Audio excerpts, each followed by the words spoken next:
Kaira Allah kira yawan agaira dare dare Muhammadu yawan anemati Allahumma salli ala sayyidina Muhammadin wa ala alihi ala sayyidina Muhammadin wa sallimu kaira Allah kira yawan agaira dare dare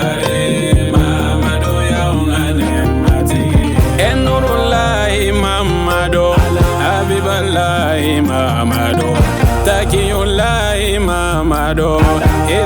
Alhamdulillahi Rabbil Alamin Amyala tanoka wale mandon ka sali ala kirabbaka ni Muhammadu do anaso ninge sanu anaka sahaba kirangralo ani mamunun tukurula ni barany mankali e foka se don laba ma ala kanina obela jelenyola ko femba fulkan min damne kishi ya chamanche hina ala banya barkay baden tv shirfla la jeba maliko ka amba fo ka wale mandon sanga anwati bela jelena au kany mandalila bi wajuli kana konna namba wala dania ka fo ambi safo ka ben desamur kaloma samba fla ani mugani duru la dado sangosa Ankaramogo Khalifa Abubakar Traoré abi ala kirabaka bangani nusadia nyanamaya safo nyina ayo lada la clé ayo wele bla alslama yo wele jabi ka ba fancha ma fe ka safo sagare bara unundona ni ma ba wele khufala kala seliye fokata se wajuli kalawma misora lola angaje anganyima daw fe ani sojale be ka kuma ta jama to wala bi ne mi ka kuma ne to donege kulibali safo komini sifu nyomo de ne Allah donc ambe karamo na ka jama bela jelen fo ko bismillah ko yande safo yi karamo na ka jama be ka bara mi ke safo komini kono ala nyebala salonta antumo keneka ala nyananta yana ame ala deli saosa ala kan kenensi an komini kono ala kan kenensi an komini kono ala ka barka do ala ka barka do ala ka barka do sabo kominina karamogo fenfen nana kena ka ma bela jelen fo ko vraiment o ka do ke sabo kominiye sabo shifu mago be demena donc ala ni karamogo barka la ko do ke pour que sabo komini be se ka ta nyefe islamé chema ana musuma ka bela jelen fo mama yisi taka bu kono koro ka ni sigini kenen na walma ka an mage sabo maulula amba bela jele fo ka bela jele barkada ka ina Allah subhanahu wa ta'ala fe fami ma anna to masro anta to ma o kana soro ola balmake ana denge ana ka grebuke ndo e Sheikh Ahmad Traoré Sheikh Sou Bilal jalo bamata de ani Ali jalo de sufika min ni ya togofo anga mali jamana en kono ya na amaduko ale de aka grebuke ya Maria sandamano kono ni kana ko angana sigi safoya alhamdulillah kami do me nan sele ya ana mbalmake no ye Sheikh Abokari ami barla ñofe no ye baraji me no ye dina baray o dina bara ko na ma jigna so ala ayaki baro da angloka ko ala kiraman Mustafa sallallahu alaihi wasallam ambela jere minga marako na ambela jere minga la tie kono ko o ka bangani o ka nisoja amino ke ola anya mage ka kira mage ka malmake mage ka na faraka ni ka ni nisoja ka baraka nyombe alhamdulillah karamo bakari ma hakilla jigino ala kira ka hadisa do be ma hakilla jigola sabla ka daka karamo bakari abaka baraka ni o hadisa nye alhamdulillah ala kira aba hakilla jiga ba fanye ki ka do ka fo ko ngal limnyate dafa ba faka sorola me hera min kanu anyira me ko hera kelen kanu ne ambali ma nyoy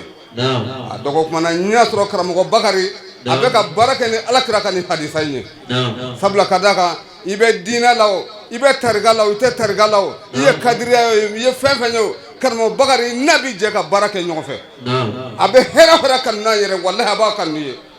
dogo mana nan no keneka alhamdulillah kaga ayo ngane nyuma minge ayo kleni ya minge ay alakra ka zinan la boto liminge ni ay alakra ka kuma ga la boto liminge o kuma na kaga am fana ko kuma fo keneka nyambi amba fo ka wali mando ni soja foli inshallah ani kenya foli ani jamakulu bila jele ka foli ko ya nganyem go baye Abdou Dambele safo ko mi nyem go ba ka boya ka jamakulu bila jele fo le tola ay an ci dom la kana o jama umme zawiya lay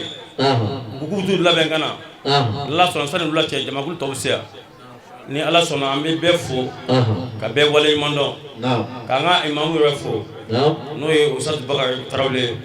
a ka nin hakilila ɲuman in na mawuludu n'i ye o labɛn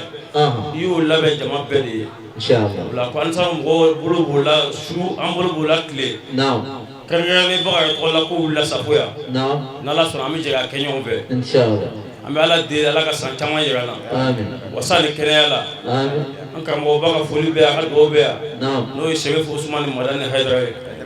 ni Ala sɔnna n'i ye mawuludu tɔgɔ fɔ hakili jigin ale la ale fana ye mawuludu ɲɛnayaba cɛba dɔ ye kosɛbɛ Mali in kɔnɔ yan o la an b'a fɔ ka waleɲuman dɔn a ka jamakulu de ye nin ye. Ni de ye Ala ka nafa ni Alakira barika ye Ala k'an bonya ni Alakira barika ye wa an yɛrɛ b'o dɔn koyi n'i y'a ye an bɛ nin kɛnɛ ninnu sigi an b'an ka wariw bɔ ka don a la wari bɔli dama tɛ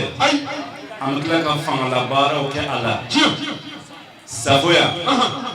an ba caman bɛ yen minnu bɛ dɔgɔw tigɛ ka d'u kunna ka na n'a ye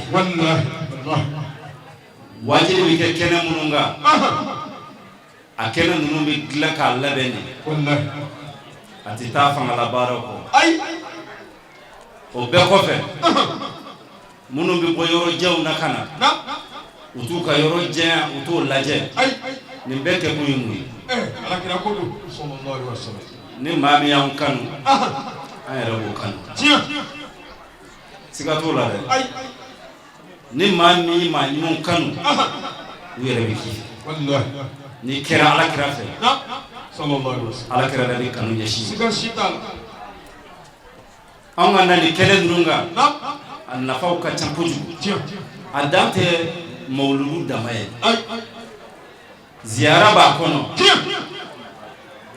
bawo an caman bɛ yan an famana ɲɔgɔn ma tuma dɔw la an yɛrɛ ni yanga dɔw cɛ an bɛ san de kɛ ka sɔrɔ a ma ɲɔgɔn ye nka n'an sigira nin kɛnɛ ninnu kan ɲɛnafɛnw bɛ bɔ dɔ bɛ fara kanu kan kanu bɛ jidi o kɔrɔ kanu fana b'a kɔnɔ dɔnni b'a kɔnɔ nin kɛnɛ ninnu kan dɔnniyabaw de bɛ sɔrɔ a kɔnɔ an caman bɛ na an bɛ na ni hakilina min ye i ka o hakilina dɔ bɛ fara o kan i n'o bɛ sigi n'a y'a sɔrɔ kira ka di i ye dɔ bɛ fara i ka kira kanu kan i n'o bɛ sigi n'a y'a sɔrɔ i karamɔgɔ ka di i ye dɔ bɛ fara i ka karamɔgɔ kanu kan ani i ka karamɔgɔ labato kan i n'o bɛ sigi jurumu bɛ yafa nin kɛnɛ in fana kan yan kuma ka ca n'a y'a sɔrɔ i ni i ka jurumu caman de nana nin kɛnɛ in kan Ala barika la kira barika la wallahi i bɛ sigi waati min o b'a sɔrɔ Ala y'i ka jurumu ko k'a jɛ k'a ban pewu k'i jɛ k'i kɛ pewu o bɛɛ kɔfɛ mun de bɛ yen n'o ka d'an bɛɛ ye o y'an ka diɲɛ mako dilanni ye ni de ne yɛrɛ b'o seereya ne bɛ mɔgɔw dɔn wallahi Alakira barika la mawuludu kɛnɛ sigili barika la u tun bɛ ka hami denko de la u ye den ɲini sen na ka den ɲini bolo la ka ko bɛɛ kɛ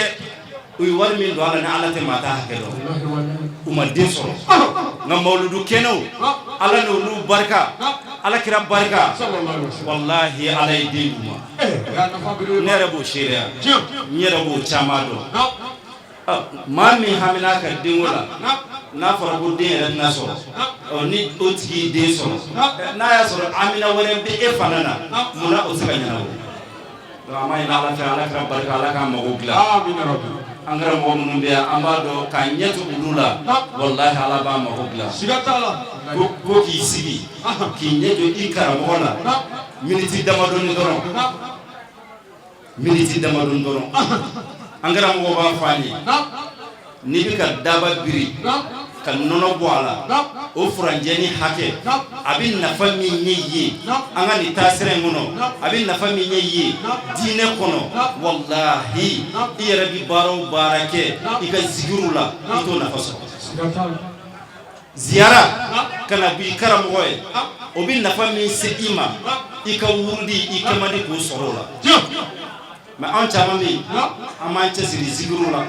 lazimu bɛ k'a kɛcogo la wazifo bɛ k'a kɛcogo la wa hali o wazifa yɛrɛ maa min bɛ taa zaviya la o tigi fana bɛ nafa min sɔrɔ min b'a kɛ so kɔnɔ o tigi fana t'o sɔrɔ bawo ka d'a kan wazifa n'i y'a diyagoyara ko taa zaviya la fɛn dɔ de fana b'o kɔnɔ o ye jumɛn ye ziyara de b'a kɔnɔ n'i y'a ye wazifa jama la o gɛlɛyara a kun tɛ fila ye koyi kelen dɔrɔn ziyara min b'a kɔnɔ n'e kelen ko k'i b'i ka wazifa kɛ o ziyara jɔyɔrɔ e bɛ n'o sɔrɔ wa i tɛn'o sɔrɔ donc an kana fara ɲɔgɔn kan ziyara b'a la jurumu yafa b'a la dɔw jaabi b'a la kanu b'a la an bɛ miiri fɛn fɛn la nin bɛɛ b'a kɔnɔ ya Allah ya Rabbi ala ka nafa ni kɛnɛ ka bon kɛnɛ tɛ yen dugukolo sanfɛ kɛnɛ min bɛ bonya ni ala kira ka kɛnɛ ye o kɛnɛ tɛ yen n'a y'a sɔrɔ ko bɛ bonya ni kotigi de ye walima fɛn bɛ bonya ni fɛn tigi de ye walima ni yɔrɔ bɛ bonya ni fɛn dɔ de ye foyi tɛ yen fɛn min ka bon ni ala kira ye sallallahu alaihi wasallam o fɛn dɔ bɛ yan n'i y'a mɛn makan bonya na an bɛ mun de fɔ ko alikaba bɛ yen mɔgɔ bɛ alikaba de fɔ donc alikaba yɛrɛ a ka bonya sɔrɔ jɔnni na Muhammadu Rasulullah sallallahu alaihi wasallam mɔgɔ b'a fɔ ko makan bonya na alikaba de alikaba yɛrɛ a ka bonya sɔrɔ ni alakira de ye sallallahu alaihi wasallam a fɔra Madina ma Madinatul Munawwara ko Madina kɛra dugu nɔrɔma ye cogo di mun y'a kɛ dugu nɔrɔma ye sallallahu alaihi wasallam alakira min dalen bɛ yen o de y'a kɛ dugu nɔrɔma ye wa o bɛ cogo min na anw bɛ nin kɛnɛ minnu sigi kɛnɛ tɔw bɛ yen dɛ minnu sigira ala ko siraw fɛ nka kira tɔgɔ bɛ kɛnɛ min na ala barikada tɔgɔ bɛ kɛnɛ min na ala ko suma tɔgɔ bɛ kɛnɛ min na walahi o fana ka bon ni kɛnɛ tɔ donc n'an sigira o kɛnɛw kan an ka haminaw an k'o jira ala la ala bɛ sɔn haminaw bɛ dilan walahi n b'o dɔn o bɛ mun de fɔ ni den ni n ka kuma b'o o kan n mago b'o yɔrɔ de la o bɛ mun fɔ ko ala kira k'a sara u b'a fɔ ten de ko kira sara ko kira ti ye bilen u t'a fɔ ten de ala kira a sara wa a ti ye bilen nka i bɛ se ka sugu a la kɔni ayi i bɛ sugu a la nka k'a ye ɲɛ ni ɲɛ nin yɔrɔ in bɛ k'anw tija ni kalandenw sɛgɛn kosɛbɛ ne de ye k'u kana an ka leçon dɔɔni d'u ma an bɛna leçon dɔɔni k'u kun n'a y'a sɔrɔ ni alakira b'i ye walima ni alakira t'i ye an bɛna o f'u ye n'a y'a sɔrɔ alakira sara walima n'a y'a sɔrɔ alakira ma sa an bɛna o f'u ye Quran aya dɔ b'a fɔ an ye suratul bakara kɔnɔ ko wala taqulu liman yuqtalu fi sabilillahi amwatan bal ahya'un walakin la tash'urun ni Quran aya ye ko maa minnu sara ala ka sira kan k'a kana fɔ k'olu ye su ye ne den kuma fila de bɛ yɔrɔ la n'i sara mun de bɛ fɔ k'i su ye a bɛ fɔ su de ma maa min sara a bɛ fɔ de ma ko su ni maa min ma sa dun e sigilen bila sa ne bɛ se k'a fɔ ko ni de e ye su ye an b'a fɔ ko kumana ko fa donn'i la e ɲɛ b'a sigilen la kuma na a bɛ baro la e bɛ tila k'a fɔ tuguni ko o ye su ye ko su bɛ kaburu kɔnɔ u t'a fɔ ten kuranɛ de ko an ka n'a fɔ maa minnu sara a ko de ko k'an ka n'a fɔ k'i ka n'a fɔ maa minnu sara ala ka sira kan ko k'a fɔ k'olu ye su ye ko non ko kan'o fɔ ni su tɛ o kɔrɔ b'a jira ko ɲɛnamaw de don ni maa min dun ye ɲɛnama ye o kɔrɔ k'i ma sa i tɛ su ye wala an bɛ kuntigiw ka kuntigi alakiraba an bɛ ka ka jugu dɔ de sara e ka ɲininkali kɛ ban ko ka alakira to saya sigara la a fatura ka kuma laban jumɛn to a da kɔnɔ a fatutɔ ko de ko k'u mati ne man dun wa lahara alakiraba bɔlen kaburu kɔnɔna na Sedna Jibrili Minkailu Zarafilu Zarayila kaburu bɛ dayɛlɛ danfɛn fɔlɔ min dala mɛlɛkɛw kɔfɛ o ye Alakira ye n'a bɔra kaburu kɔnɔ a b'a kunsigi barikama ye a bɛ buguri furan ka bɔ a la n'a ye buguri furan ka bɔ a la a ka dakuru ɲɛ fɔlɔ Jibrila ne manton taara min Allahu Akbar a manton a balola n'a manton kanu ye a fatura n'a manton kanu ye saya n'a gɛlɛya a ko saya mɛlɛkɛ ma ko nin ne ye saya ye wa a ko kira anw tɛ fɛ e ka bɔ saya yɛrɛ kalama n'o tɛ maa bɛ se ka tile 15 kɛ sigara gɛlɛya la nka kira anw tɛ fɛ e ka sɔmi yɛrɛ kira ko n'a sɔrɔ nin ye saya ye ne manto cɛman n'a musoman o bɛɛ ka saya gɛlɛya da ne kelen kan balamin maa tɛ kɛ waliju ye ni Seydina Muhamadu tɛ maa tɛ kutubuya sɔrɔ ni Alakira tɛ n'i ye cɛba min mɛn jamana kɔ kan jamana ɲɛ kan musoba la a ye cɛw da ni Alakira de ye waliju bɛ kuntigiba Abulu Abbas Sheikh Sidi Ahmad Tijani balamin bi ne ta ye min ye k'a fɔ kalandenw ye an k'an jija an ka kɛ sɛbɛ ye hayi ko in kulonkɛ cayara n'a sɛbɛ ye kɔlɔsi kalayara moridenw tɛgɛ ma connexion de bilala o nɔ la o de bilala a nɔ la kuma dɔ la i b'i to k'i yɛrɛ yɛlɛma walayi balamin n ka bi kuma lamɛn n'i ye saga den kelen sagatigi den kelen saga belebeleba tɛ dɛ mangamani fitinini k'a kantigɛ k'a sogo sarada ko Sheikh Tijani ka kalandenw ka n'a cɛ saga sogo tɔ bɛ to saga den kelen Mali bɛɛ k'a daminɛ Kidali fo Kidira ka saga den kelen dɔrɔn faga saga mangani ko Sheikh Ahmad Tijani ka kalandenw Tijaniya sariti ye min ye Tijaniya sɛbɛn ye min ye ko an kana sogo sara cɛ a sara tɔba bɛ to bilahi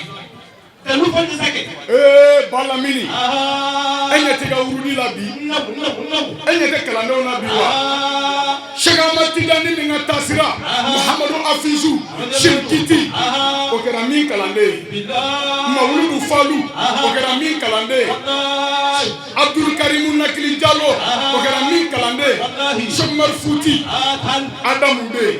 o kɛra min kalanden ye Thierno Malick Sy o kɛra min kalanden ye Seydou Nourou Tall o kɛra min kalanden ye Alpha Siriki Aïdara Berta o kɛra min kalanden ye karamɔgɔ Amadou Gassamba Jaabi o kɛra min kalanden ye Ɲaro karamɔgɔ o kɛra min kalanden ye Abdoulaye Niass o kɛra min kalanden ye Thierno Malick Sy o kɛra min kalanden ye o Tijaniya de filɛ e ne bolo balamin n bɛ cɛ dɔ f'i ye Bintu Kureshi den Siriki Sila ka bɔ Suala la ilaha illallah depuis Siriki Sila fatura Ayatul Kursi kasira depuis Siriki Sila fatura Ayatul Kursi ɲɛnafina dugu jɛ o jɛ Siriki Sila kɔrɔlen a donnen 70 ni kɔ kɔnɔ dugu jɛ o jɛ a bɛ Ayatul Kursi 5000 wurudi a ka wurudi bɛɛ kɔfɛ karamɔgɔ Siriki Sila wa su o su kuranɛ safi wali witiri a ka witiri a bɛ kuranɛ bɛɛ kɛ nafila ye k'a daminɛ Bakara la fo Nasi a b'o de kalan witiriw la karamɔgɔ Siriki Sila o y'a disi gosi ni Sheikh Tijani ka kalandenya ye o Sheikh Ahmad Tijani ka kalandenya Sahadatul Anam Khalifatul Adnan Barnuham Abul Faidatu Tijani Cheikhul Islam le défenseur de l'islam le détenteur de la Faidatu Tijani number 1 by Niass is number 1 Sheikh Tijani ka kalifa la numéro 1 mais Tijaniya ta ka taa n'a ye Canada min taara n'a ye États-Unis min y'a ta ka taa n'a ye Chine min taara n'a ye Japon min taara n'a ye Corée min taara n'a ye Pakistan Liban Allemagne Grande-Bretagne Belgique Espagne Portugal France min y'a sama ka taa Soudan Libéria Guinée-Bissau Cameroun Tchad Soudan, Mali, Ghana, Burkina, Tchad. Min ye nin bɛɛ fara ɲɔgɔn kan Cheikhul Islam a ye nin bɛɛ kɛ ni Alakira ko de ye. Ne bɛ fɛ k'ale ka seku de fɔ. Hey, n'i donna Tijaniya dubaw kɔnɔ bi kuma dɔw la bɛɛ barika sɔrɔ ni cɛ min tɔgɔ ye hali t'o tɔgɔ mɛn. Cheikh Ahmad Tijani. Alhamdulillahi rabbil alamin. Selifana selu kɔfɛ an karamɔgɔ Kalifa Abubakar Traore a karamɔgɔlakaw ye ɲɔgɔn sɔrɔ ni mawludu kɛnɛ ba in kan ni o ye an ka sheku ka denbaya ye Sheikh Muhamadu Arabi Jara ka bɔ Mufti ka denbaya caman ye ɲɔgɔn sɔrɔ nin kɛnɛ sanuma in kɔnɔna na mana min na o sabatila u sigiyɔrɔ la kɔrɔfɔ dila maaba welelen kun filanaw ma min sɔrɔl'o la an ka jɛ an ka ɲɛmadɔ. Alhamdulillah an bɛ Ala fo k'a barikada an ye nin kɛnɛ min kan ye mɔgɔ ba ɲuman ninnu san caman n'aw si bɛ jɔ dugukolo kɛnɛ kan k'an bɛ Ala fo k'a barikada k'an kuntigi Rasulu fo k'a barikada safo dugutigi na lamini bɛɛ tɔgɔ la ko mawludu bɛna kɛ yan an bɛ Ala fo k'a barikada karamɔgɔ Bakari tɔgɔ la an ka kalifa don an den don jɔn ɲuman don ngala ya dugu min tile jɛ ni tile bɛ bɔ dugu bolo tɛ se k'o lajɛ dɛ o tumana mawludu ye hɛrɛ de ye Ala ka hɔrɔnya kuma sera an kuntigi yɛrɛ kalo kɔnɔ k'an kuntigi barikada alhamdulillah an kuntigi tuma bɛɛ ale falifɛn t'i falen an y'o jɔnjɔnya barika dɔ ye ni ɲamakulu min ye n ye cɛ ni muso ni denmisɛn ka bɛɛ lajɛlen fo k'a barikada karamɔgɔ Bakari ye yiri ye a kɛra yiriba de ye diɲɛ bɛɛ ye k'a sigi a suma na mɛ jɔn t'o dɔ fɔ Ala mɛ min mama sa n bɛ Ala fo k'a barikada ko jama o jama bɛ yan an bɛ bɛɛ lajɛlen fo. Muhammadu Rasulullah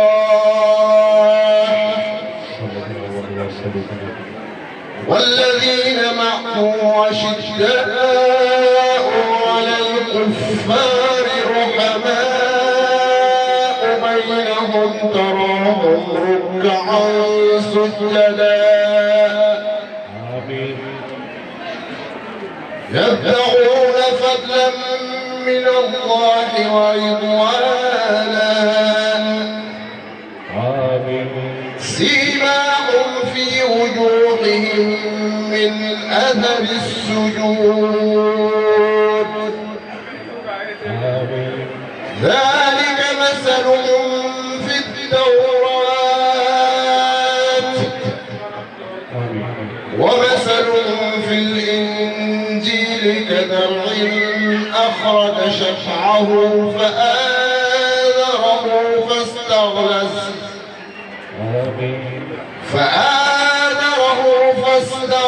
فاستوى على سوقه يعجب الضراء ليغيظ بهم الكفار وعد الله الذين آمنوا وعملوا الصالحات منهم مغفرة وأجر عظيم. Imam Togoye Sabo commune kono ani Haut Conseil islamique fana Togoye Sabo commune kono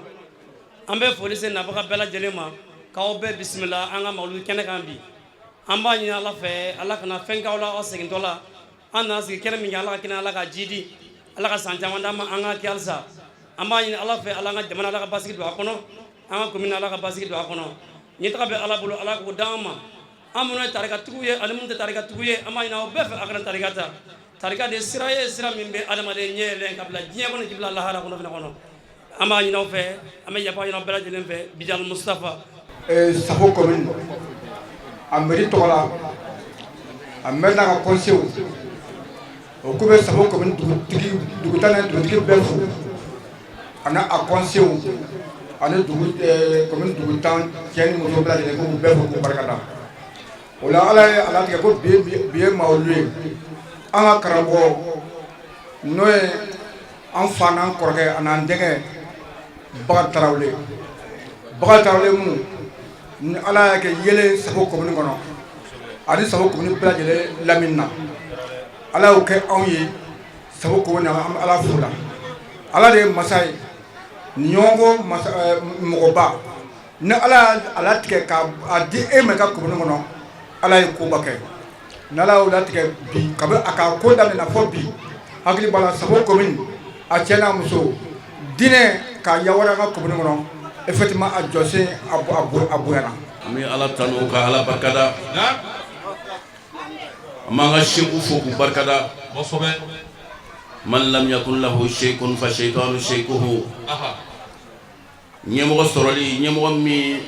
ne bi bolo da kana ka do ala kira kan ka taa ala fe ala kira ko no ñema ti la be i ka diine ati dafa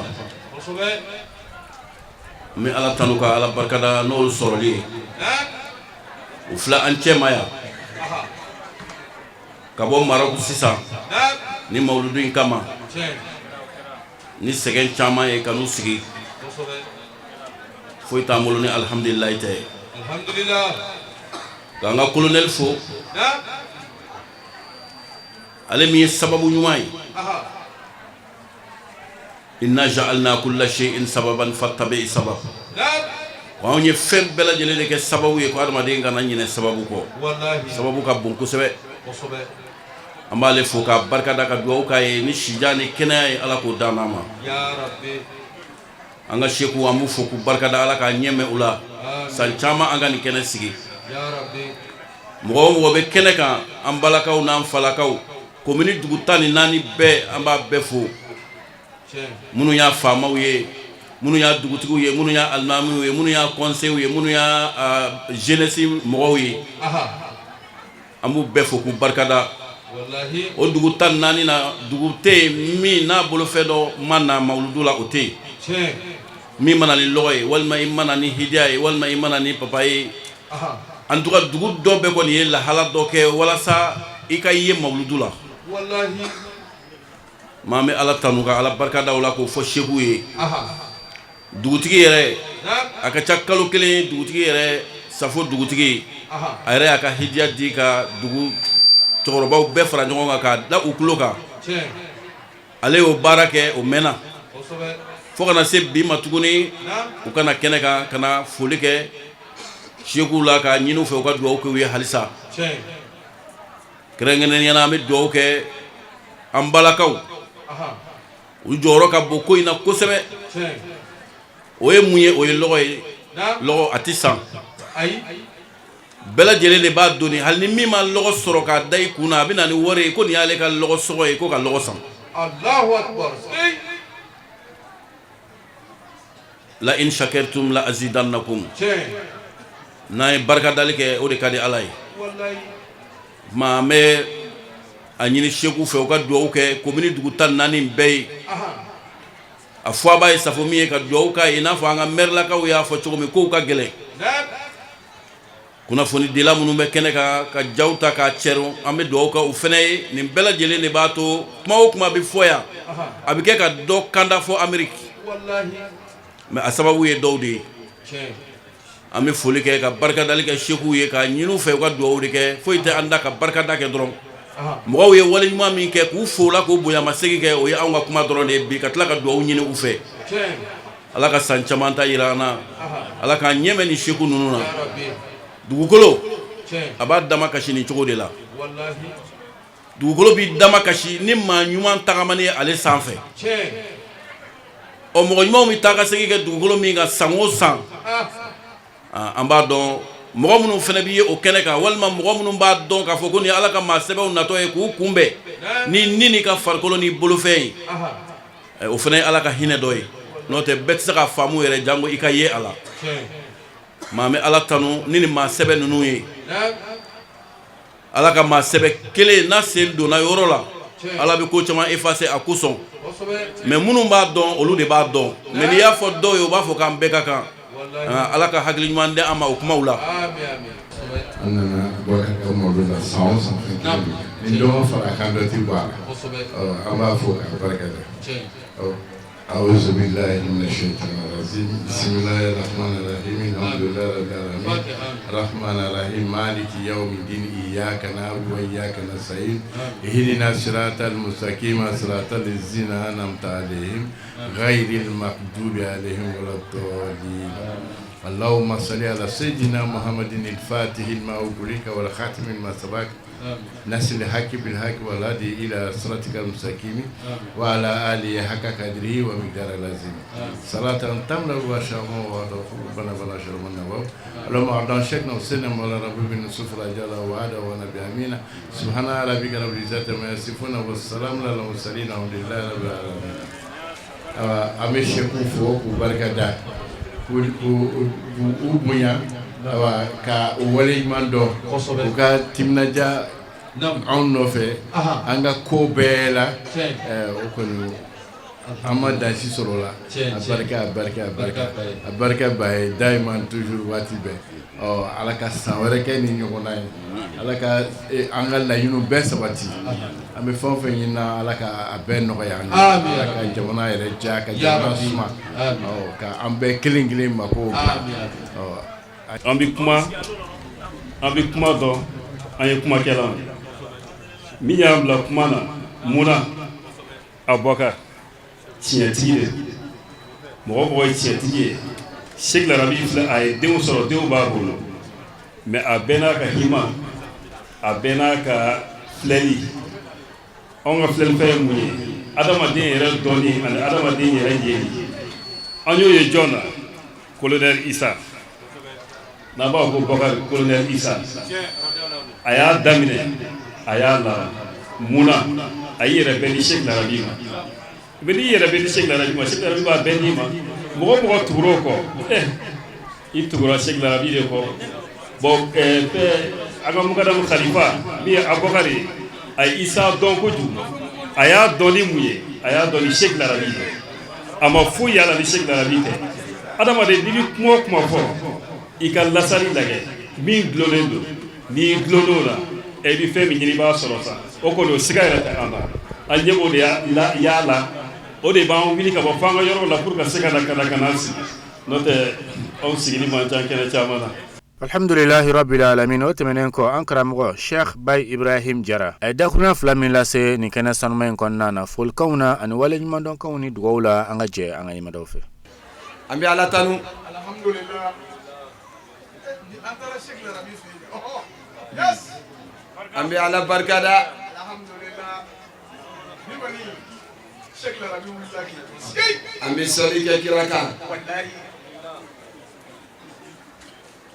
محمد المصطفى صلى الله عليه وسلم محمد النذير محمد الحبيب محمد المنتقى محمد المامون محمد الشفيع محمد العربي صلى الله عليه وسلم ورضي الله عن الختم الكتم والبرزخ المعلوم أبي العباس أحمد بن محمد التجاني رضي الله عنه وأرضاه عن النبي أمين ورضي الله عن صاحب الفيدة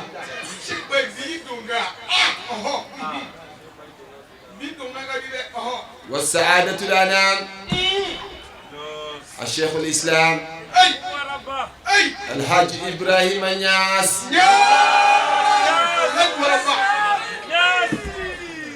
ورضي الله عن وارث سره الدرة اليتيم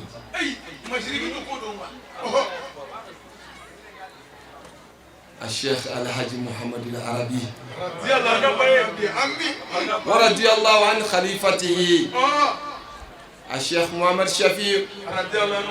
عنه أم بالمو أم بيالاتان الحمد لله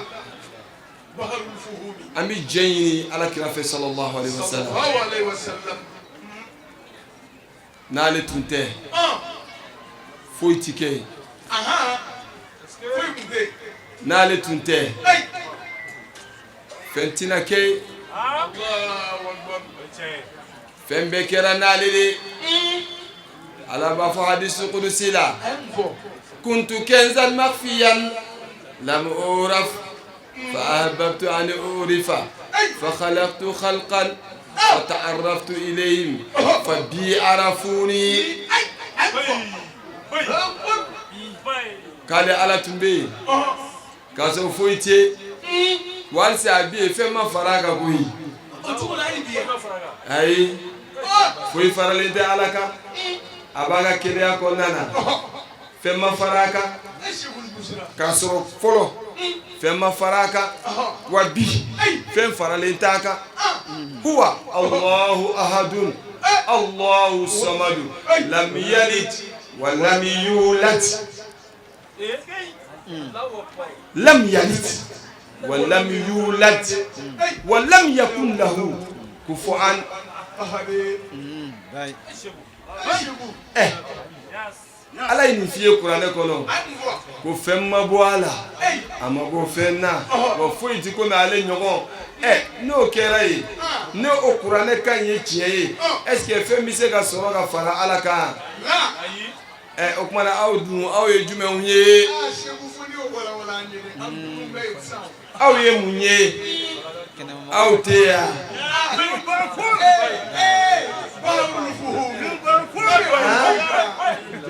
ne aw sɔrɔla ye i bɛ ala ka kuranɛ aya i b'a kalontigiya dɛ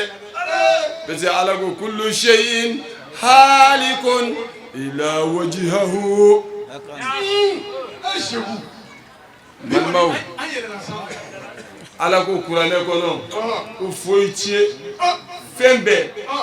effacelen don parce que lam yalid wa lam yulad fɛn ma kɛ yen wa fɛn tɛna kɛ yen ni fɛn ma kɛ yen fɛn tɛna kɛ yen o min sɔrɔla yen dun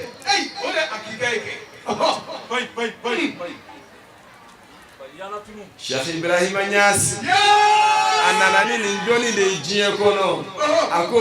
wal awwalu wal akhiru wal zahiru wal batinu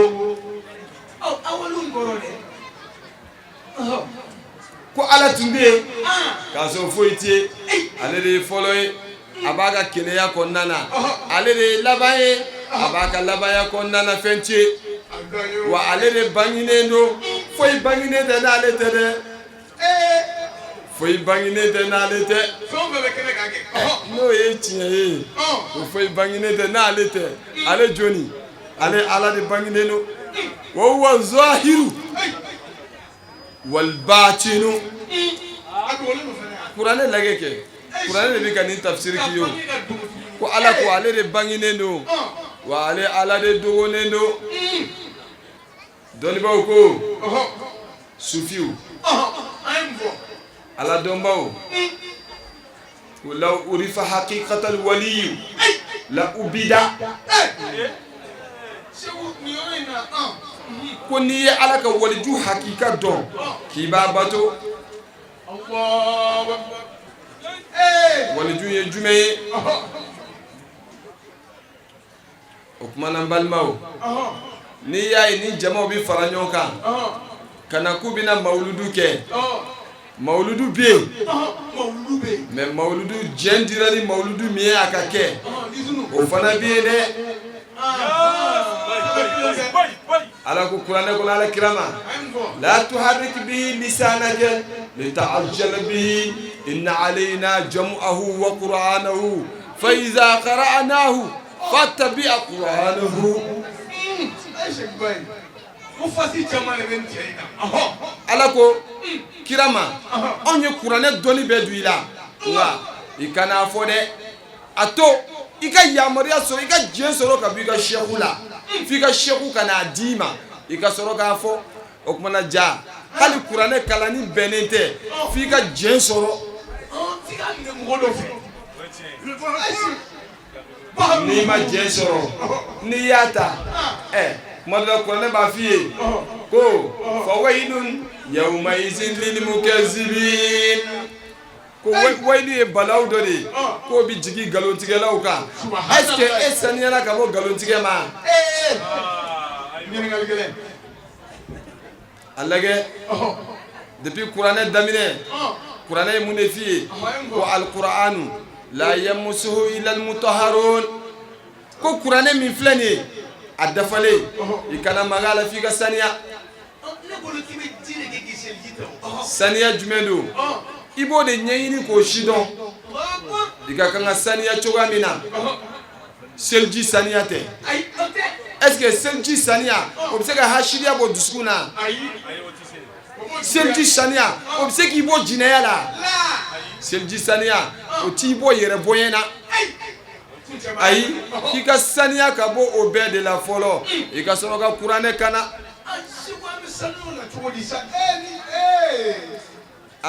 o kumana atibe e ka Qur'ane kala fi ka saniya de ni ma saniya ijija femi bi saniya iko nyenyini jume de bi saniya tugo alaka mo sebo ko ubi opéré ka opération kila ka so ma muru day disila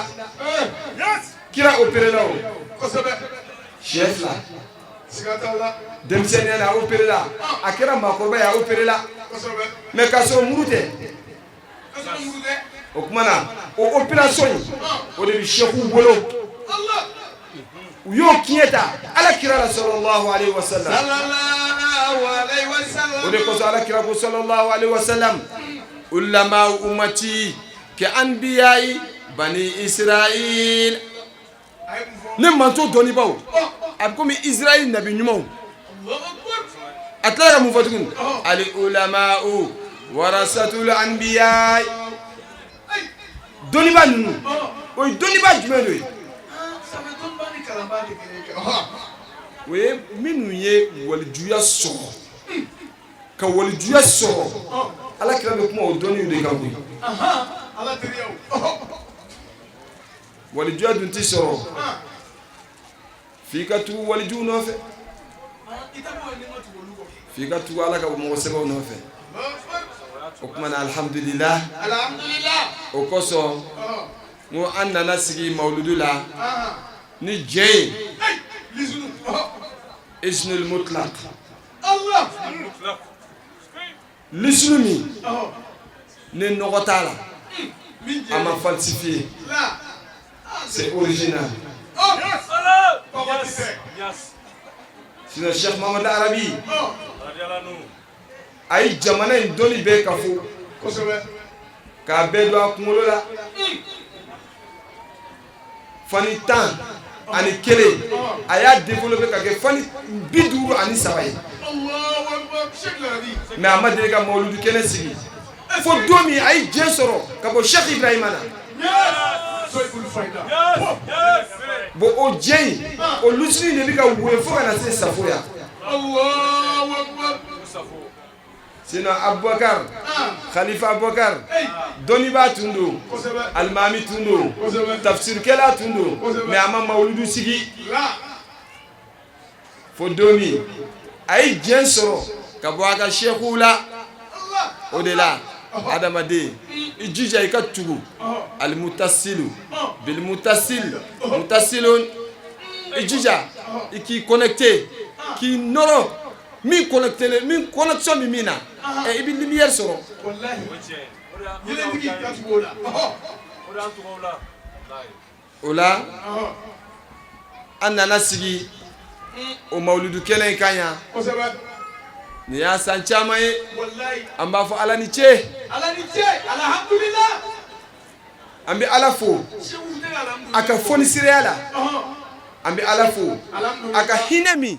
na yo shuranka Allahu akbar man lam yashkuri nas la yashkurullah ambi barkada ke Cheikh Arabi baraka namu Cheikh Arabi Cheikh Arabi dium kadamne Cheikh Mohamed Shafila kana Cheikh Arabi de kelen bela jelena minun biya ani minun tia sawusa ni kelen kan ani Cheikh Abdou an Cheikh Abdou de bi jɛ ka ni mawludu ba yi kɛ ɲɔgɔn fɛ yan mais alhamdulilayi voyage cogo kama ale bɛ farajɛ jamana na nin waati la mais a bɛ baaraw de la yen a bɛɛ ye tarika baara ye an bɛ dugawu kɛ hali sisan ala ka baaraw sabati ka ɲuman segin ka n'a ma hɛrɛ la an bɛ Cheikh Arabi denw minnu bɛ yan n'o ye Cheikh Mahi ye monsieur le maire ani Cheikh Basir an b'u fo alhamdulillah Cheikh Arabi ka denbaya a denmusow bɛ yan wallahi nin kɛnɛ in ka n'an y'u ye yan an bɛ nisɔndiya fo ka s'a dan na an b'u ye ni ɲɛ min ye o Cheikh Arabi ɲɛda de kosɛbɛ wallahi balimaw Cheikhu den kelen-kelen bɛɛ y'a farila sini alwaladu alakira ko ten ko den ye fa ka gindo de ye an ɲɛ bɛ nin muso minnu sigilen ye Cheikh Arabi denmuso de sigilen wallahi hali u ɲɛda filɛ n'an y'u ɲɛda f'i ye dɔrɔn an bɛ nisɔndiya de a b'an ɲɛfara a la ala ka sini kɛnɛya d'an n'u ma Cheikh Arabi buramusow bɛ yan n'o ye an yɛrɛ ka première dame ye n'o ye Ata Jara ye an b'a fo san o san an bɛ jɛ ka mawludu kɛ ɲɔgɔn fɛ yan alhamdulillah an bɛ Fayidatu Tijaniya a président ba n'o ye Elhaji Samba Jalo ye an ka taamaw bɛɛ la a b'an accompagner ka taa c'est ingénieur nka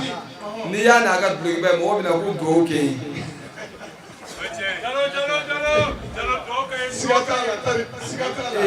jaja n balimaw ne ji gɛrɛla tasuma na tasuma bɛ baara o baara kɛ ji m'o baara kɛ a t'a kɛ mun y'a to ji sera k'o baara kɛ a ka gɛrɛ ɲɔgɔnya o la n'i tugura ala ka walijuw kɔ hali jirikurulama o b'i yɛlɛmɛ k'i kɛ waliju ye an bɛ kɛnɛ tigiw an b'u fo an b'u barikada n'o ye Khalifa ye an bɛ kɛnɛ tigiw fo san o san olu minnu bɛ hami u tɛ hami ni mawludu ye dɛ u bɛ hami ni anw de sɔrɔli ye kɛnɛ kan n'o ye ambassadeur exemplaire général Elhaji Issa Kone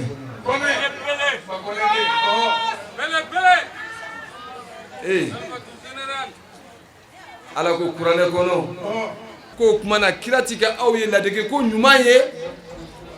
n balimaw an ka kan ka ladegeli kɛ dɛ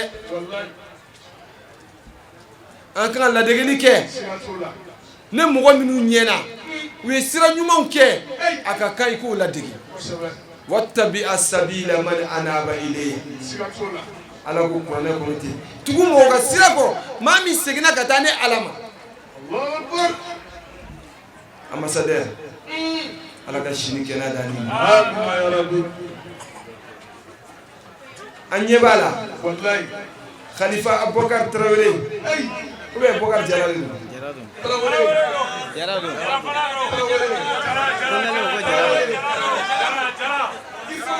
wala Traoré do Jara de Abubakar n'a yɛrɛ ka Khalifa ye fɛn min fɔ o de bi minɛ o mana Khalifa Abubakar Jara an b'a fo a ka sɔnni na alhamdulillahi rabbil alamin. O tɛmɛnen kɔ an y'an ka kuma galamani sɛmɛ an karamɔgɔ la Kalifa Abubakar Traore. Ale min ye nin kɛnɛ sanumanba in sababu ɲuman ye, a ye dakurunya fila min lase folikanw ni waleɲumandɔnkanw na ani dugawu la an ka jɛ an ka ɲɛmadaw fɛ. Alhamdulillah, an bɛ Ala tanu ko Ala barikada. Ala min ko la in shakartum la azidannakum, ni ye barikada kɛ mi dɔ fara i kan, an b'o Ala barikada. Ka waleɲumandɔn kɛ ka ɲɛsin an ka sekuw ma n'o y'an ka ɲɛmaw ye. Kun min y'an bila ka mawuludu ɲɛnamaya o tɛ foyi ye ni alakira ko tɛ, parce que an bɛ ka alakira ko ɲɛnamaya lahala dɔ de kɔnɔ. O ye lahala jumɛn ye? O ye sekuya ni kalandenya ye. An bɛ ka ɲɛnamaya o de kɔnɔ. Donc an bɛ ka ɲɛnamaya o kɔnɔ fɛnɛ, an b'a ta an yɛrɛ ma, an bɛ ka ɲɛnamaya o kɔnɔ ni diɲɛ ye. An ye diɲɛ sɔrɔ ka bɔ u bolo waati min, an n'u jɛra k'a kɛ ɲɔgɔn fɛ a daminɛni ani sisan cɛ depuis 2007 ka se sisan ma, san o san kɛnɛ bɛ sigi. Donc an y'a daminɛ depuis 2007. Kun min y'an bila la dɔrɔn o ye sekuw ka diɲɛ sɔrɔli alakira kanu kɔnɔ, tuguɲɔgɔnya kɔnɔ, n'o ye tɔrika ye. O de y'an bila ka baara in kɛ. Parce que an ka ɲɛmaaba min n'o ye Sheikh Larabi ye rajallahu anhu, Mopti Sheikh Mawal Larabi Jara, ale ka karamɔgɔ fɛnɛ tun ye Sheikh Ibrahim Niassi ye n'o bɛ Kaolack. O Sheikh Ibrahim Niassi y'a sɛbɛn a ka fɛnw na ko ni fɛn tun bɛ min ka bon ni mawuludu ye k'ale tun b'o fɔ a denw n'a ka kalandenw ye. Kɔrɔ ye ko fɛn tɛ yen ni alakira tɛ. Donc o kanu min bɔra Sheikh Ibrahim Niassi la alakira ko la ka don Sheikh Larabi la, Sheikh Larabi ka o diɲɛ fɛnɛ d'a ma. O kanu kelen n'o diɲɛ kelen Sheikh Larabi fɛnɛ y'o di a ka kalandenw ma. Alhamdulillah, o fɛnɛ y'o ɲininkali diyara n ye. An bɛ Ala tanu ka Ala barikada o kumakan in na. Foyi tɛ n bolo ka barikada kɛ olu ye.